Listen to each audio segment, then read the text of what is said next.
Not many people have mental imagery as vibrant as Lauren or as blank as Neil. They are the two extremes of visualization.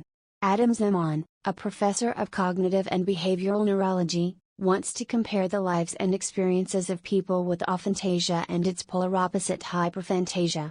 His team, based at the University of Exeter, coined the term aphantasia this year in a study in the journal Cortex. He is adamant that aphantasia is not a disorder and says it may affect up to 1 in 50 people.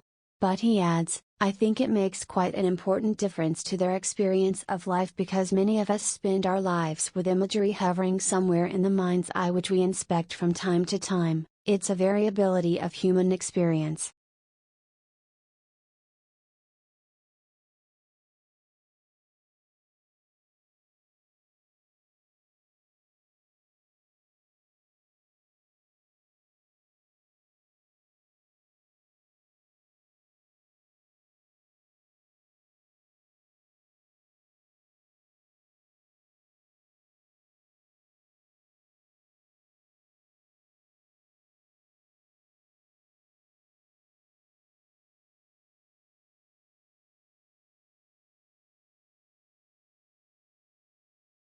This inhuman place makes human monsters, wrote Stephen King in his novel The Shining.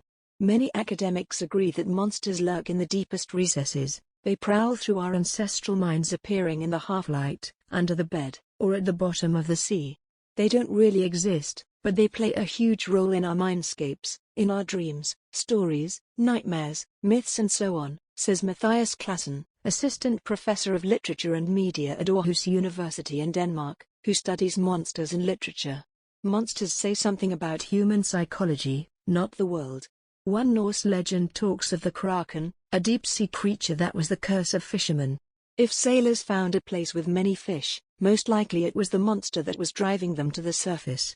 If it saw the ship, it would pluck the hapless sailors from the boat and drag them to a watery grave.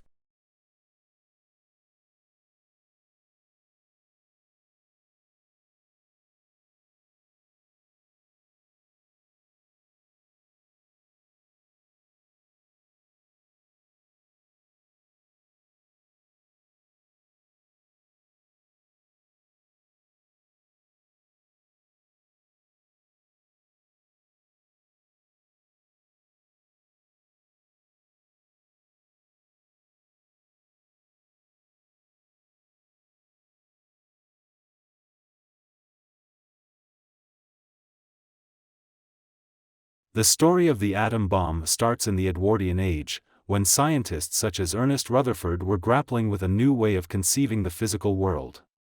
The idea was that solid elements might be made up of tiny particles in atoms.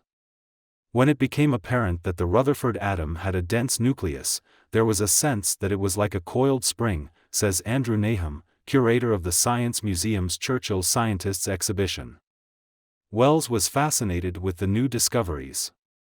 He had a track record of predicting technological innovations. Winston Churchill credited Wells for coming up with the idea of using aeroplanes and tanks in combat ahead of World War I.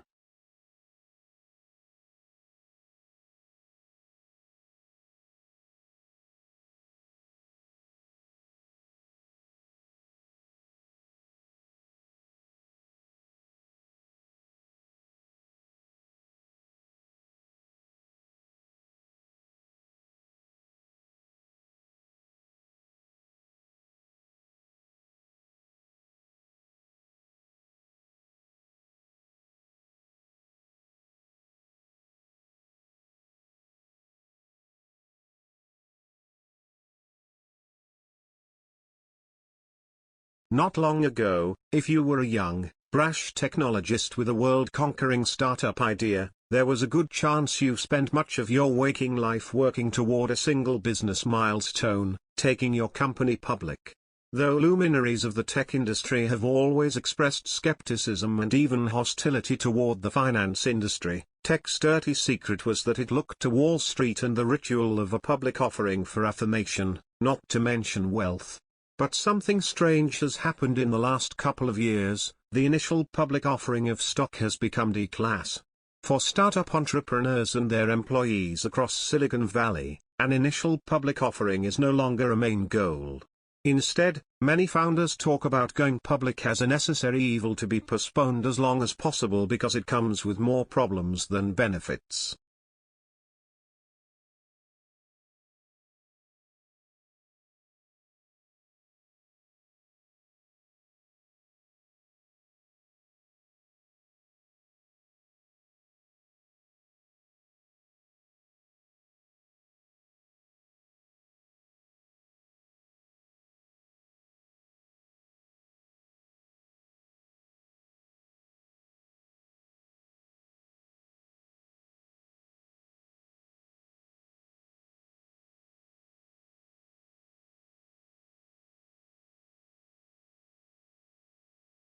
Many people fear swimming in the ocean because of sharks.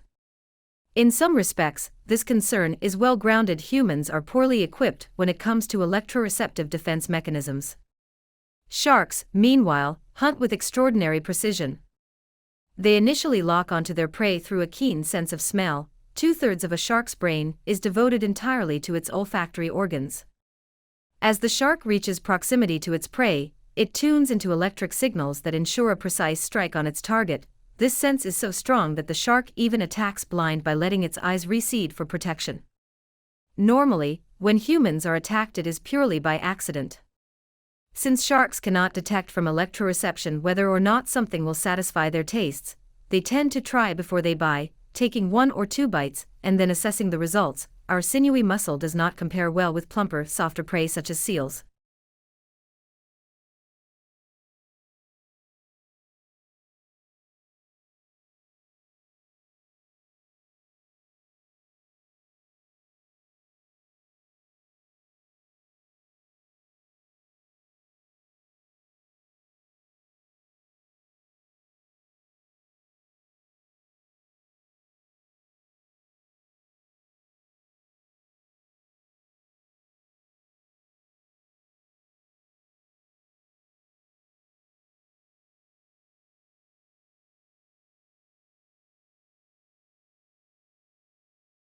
Tattoos don't have one historical origin point that we know of, but why do we English speakers call them all tattoos?